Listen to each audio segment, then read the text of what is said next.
Hello everyone and welcome to Freedom with Forex. Now this lesson is all about what is PIP. Okay. Now PIP is an acronym or a short form of percentage in point or price interest point. Okay. Now you don't have to worry or remember all these things. No, you don't need to. What you need to remember is this. What is PIP? Okay. Now PIP is simply a after decimal point the quotation.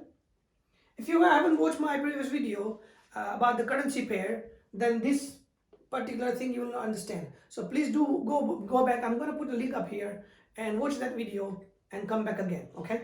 Now, this particular quotation on the broker's platform, after the decimal point, the fourth number is called PIP.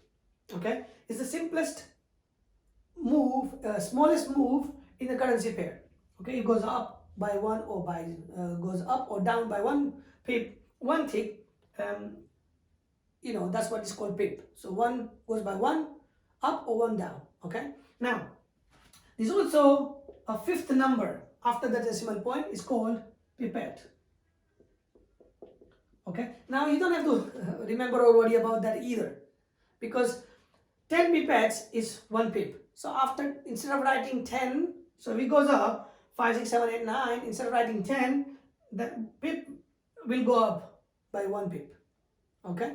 Okay? So 10 pipettes makes it 1 pip. Simple. So 10 pipettes equals 1 pip.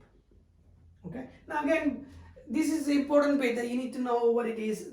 The names are not very important, but you need to remember what a pip is, because that's where you're going to be profitable or you lose. Okay? So we're talking about profit, because that's what we're going to be looking at. All right?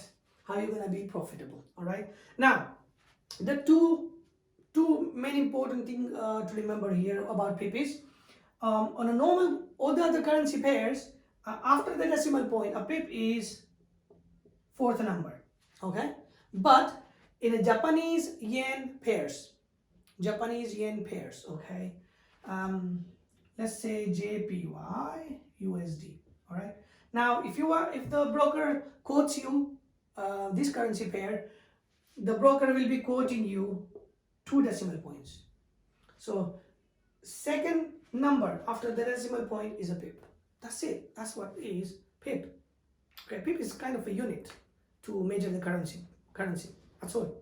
That's all you need to know about pip. Thank you for watching. I see you in the next video.